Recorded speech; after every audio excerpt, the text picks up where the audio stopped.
Hey everybody, this is my first try at doing this sort of thing. Hopefully it goes okay. So I'm going to basically be talking about cannon fodder and how to use cannon fodder to your advantage with Pokemon Go.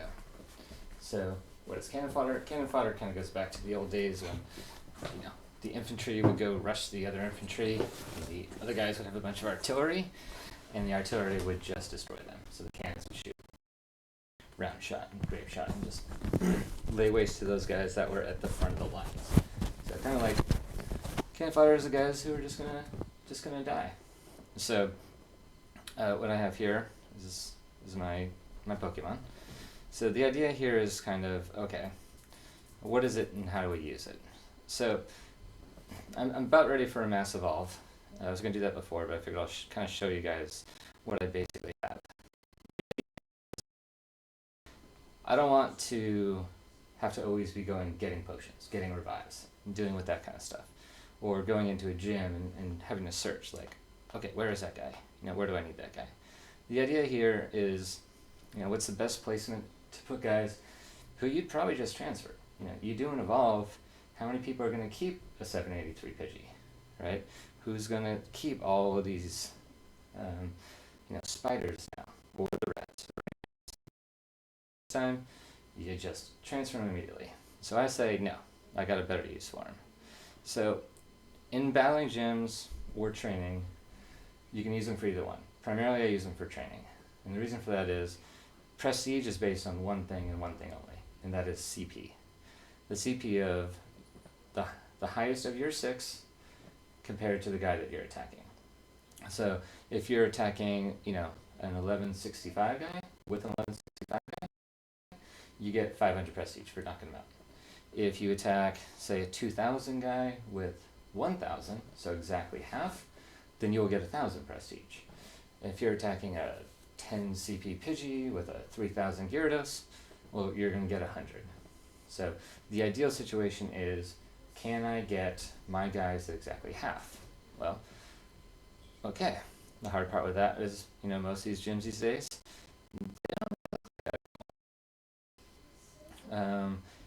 this gym's got 24, 27, 27, 27, 28s. So you could go in with your own guys and try to train that up, or you could do what I do, which is the cannon fodder run. So as you see, most of these guys are ones you're not going to keep. They're the Pidgeys and the rats and stuff like that. So the way I kind of break this down is, as I'm doing that, Pokemon in the wild, I kind of look at it and say, okay, is this a guy I want to keep? I don't need 1,000 of these guys. I don't need a ton of Tentacruels or, Gravelers or something like that. So I usually only keep 2, unless they're going to be gym guys. I usually only have 2 or 3. So I can come over here, unless they're the EV evolves, because I love them. Tons of ferrets. Don't need all of them, in fact. Maybe keep 1 or 2, which is usually what I do. The rest of them, they become cannon fodder. So I do my cannon fodder based on name, and you'll see that they always show up at the top of the list. And so I have 4 categories. I have my A group, which are 750 and above. I have my AA group, which is 1,000 to 1,500. 1,000, and then everything over 2,000, which usually isn't very many. In this case, I just have 1. That's going to be the 4A group. After that, I have my reserves. And the reason I have these ABs is that these are guys I will move into one of those categories after they've all got knocked out. So I only have like 6, maybe 6 to 10 in each group. So when I go into a gym, I'm like, it's a very quick little, move with the mouse. Boom. Okay, here's my AAs. Cool. Now I gotta go. Oh, I gotta get my AAAs. I go here. And I'll go, and then I do my training. I go home. I have a smoke, and I kind of rename these guys. I reallocate them. The reason I go with A and AA, or you can also go with numbers if you want, like the zeros, is so that when you get to a gym, you click that guy to put in there. They always show up at the top if you sort by name. So all these guys will show up, and then eventually I get to the abras. Don't want to use my abras or my aerodactyls, so I kind of go this way. So the basic idea is, hey, I'm going to go take that gym. I'm driving, walking, running, riding to it. I'm like, oh, okay, there happens to be 3 guys that are 2,000 to 2,400. Okay, that means I want to be in 1,000 to 1,200. So I'll just kind of get that ready in my mind. Go to the gym. I just do a little move with my mouse. Boom, grab a guy, grab the next guy, grab the next guy, grab the next guy, and then I can very, very quickly get in there and start battling. And so, well, why do that? Why not just have your best guys like on your favorites? And if they die, then you just revive them, or heal them up in between fights. And as you can see, this is kind of my favorites. This is when, okay, I don't have a lot of time. I need this gym taken down or trained up. These are my go-to guys. All these guys are very specific. The water guys are always going to have multiple waters. The lightning guys are going to have multiple electric attacks. So I can get in there fast and do my business. But the problem is, I got to revive these guys. I got to heal these guys. I don't always want to do that. I don't want to have to drive the next training with cannon fodder. If they get knocked out, you can just transfer it. If you've got a ton, like right now I'm actually really good on potions, like revives, so I might just start reviving these guys, only to half, send it back into battle. They die, go to revives. Maybe if I feel like it, I'll throw some potions on there. But it's still, I don't have to do it. I just can. Okay, so what else is this really, really handy? Well, it's very handy if you're by yourself, driving around doing your thing. It can be super, super handy though when we're doing organized, planned training events. Let's say playground rocket ship, right? That right now that's a red or Bauer 9. So let's just say, hey, on Tuesday at 6 p.m. we're gonna go take this down, and I can say that ahead of time. I'll put it in Facebook, and I'll say, okay, the very first 2 guys we're gonna put in, they're gonna be a 2200 Arcanine and a 2400 Arcanine, just for sake. Okay, 22, 24. That means I want to have a very specific range. You can then plan out ahead of time. Okay, well, I'm obviously going to want my water guys in there. Okay, I want some of these ground guys, and you can then have your cannon fodder all ready.